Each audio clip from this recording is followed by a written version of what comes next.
But yeah, so he is first, second, third or fourth of the men, not the boys, the men in Cambridgeshire. Wow. Yeah, isn't that wonderful? Yeah. Right, sweetheart, I'm ready when you are. Well, it is nice to see you, David. Do you know, I thought I was going to have a quiet afternoon just thinking my own thoughts. You walk in and then he walks in. What am I to do with you? Well, I'm sorry, but you'll have to excuse me. I've just got to get on with it. You see, I've got to think of what I can say to the audience, you know, and what they'd be interested in. And then this business with you and that thing. And folks on the, what do they call it, Robert? What do we have? A thing on the, you know, the machinery that I don't have anything to deal with. He likes to put this on there, you know, Robert, and everybody and their sons and daughters look at it. I feel quite embarrassed by it. I can tell. quite exposed. Embarrassed. Oh dear. Anyway, I tell you what's happened, and it's made me think. I think I told David. Quite a few people, because I switched plays this time, quite late on, which has left us pretty short of rehearsal time, quite a few people have asked me, particularly those who ring me up for tickets, you know, how do I decide what play we're doing? Oh yes. So I thought, you're listening, my loves? I'm listening. No, you're not. Yes, I am. You're not paying every attention. word we are. Come on now. Me and 20 million people That's are good. hanging on your every word, That's my darling. excellent, excellent. Well, I sort of sat and thought about this. How could I explain to people how it's done? In the first place, all my life in the theatre, I've always had, you know, certain plays which I've felt at the back of my mind. I felt, sometime I'd rather like to do that play. Perhaps it was a part, specially for me. Perhaps it was just that I'd like to direct other people in it. But I've always had a little short list ready. And when we were very honoured to be offered a place to perform in a wonderful theatre in Chatsworth House, then the choice of play became even more important. Well, I thought so. I mean, it's quite unique. Have you ever thought about it when you come to see us? How unique it is. Will you tell me? Can you tell me of another theatre where you drive through a superb estate? It doesn't matter whether it's raining, snowing, whether it's foggy or whatever. There are still things to admire greatly in that estate. And if you happen to come and the evening sun is out and you see Chatsworth in all its glittering glory, heavens above, it's something to behold. And when you actually get there and you park up and you come across to this wonderful stately home, what do you see then?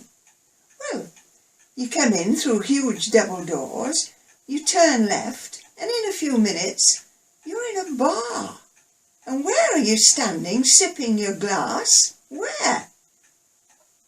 It's in the long sculpture gallery, so you can look around at all these beautiful things. And then it's getting towards 7 o'clock, so you walk up some stone steps that have been there for, well, I don't know how many years. We must find that out. Must find that one out.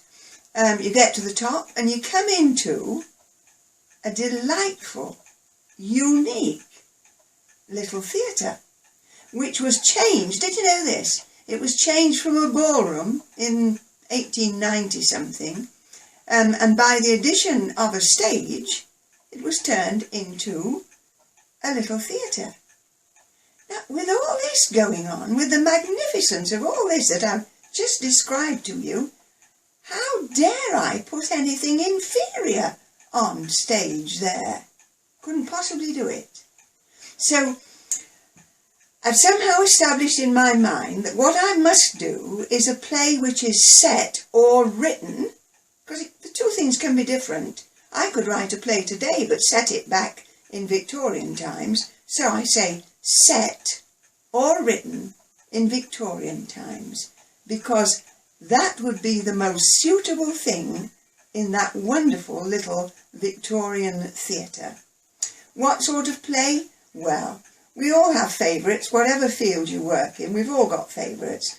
And I think you've gathered by now some of my favourites. You know, Oscar Wilde. He must be up there at the top of the list. And various others. And I've done those. I've done several.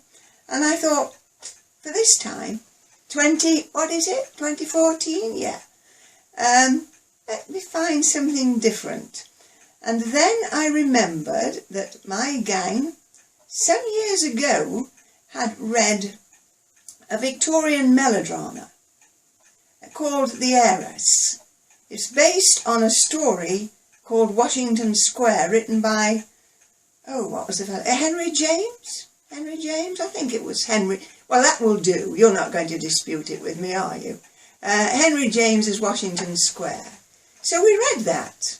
My gang, we read it, we liked it. But it never quite cropped up as the one to do. And this time, when I wanted something different, still within those limitations, but something a bit different, I thought, oh yes, a Victorian melodrama. You know, when you think about it, is there any other age that would recommend itself to melodrama more than Victorian, with the gas lights and the street life going on? We've seen all those pictures. We know all about, what was the name of that barber who committed lots of murders? And that fellow who some people thought was a member of the royal family, who went around murdering women of the night. You know what I mean? You do, you cheeky devil.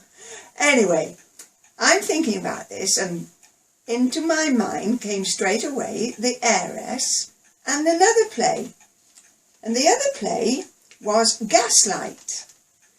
Why did I think about them? Well, I've told you, we've already read a few years back Heiress and thought it was good, but Gaslight we've never read. And what made me remember it? Well, I'm going to be honest with you. I always am, but I'm going to be particularly honest with you this time and tell you I had no idea who had written Gaslight. All I remembered was seeing the film in the 1940s.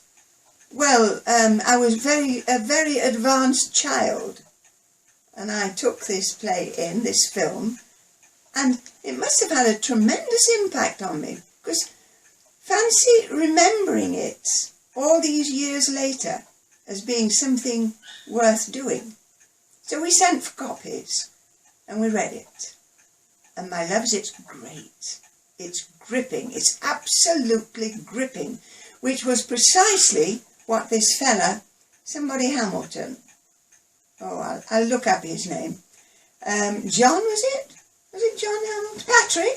Patrick. That's it. Another good Irish name. Patrick Hamilton wrote it.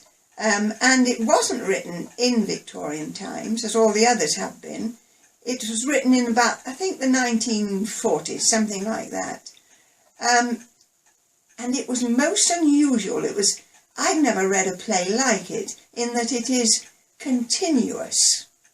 You know what I mean? The action goes right from the start of Act 1 to the end of Act 1 and carries straight on into Act 2 and so on into Act 3. There's no time elapsing between the acts, so it keeps you on the edge of your seat all the time.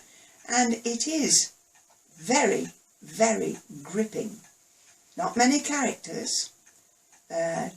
2 chaps, 3 ladies, and 2 walk-on policemen. And that's the extent of it. So you think about it. 3 full acts, non-stop. All those words shared only between 3 main characters and 2 smaller characters. But by gum, it packs a wallop, believe me. Every rehearsal, I sit there on the edge of my seat, don't look at my script, don't know what I'm doing except watching a very, very gripping play. No, I'm not going to tell you who did it. No way! Just come and see.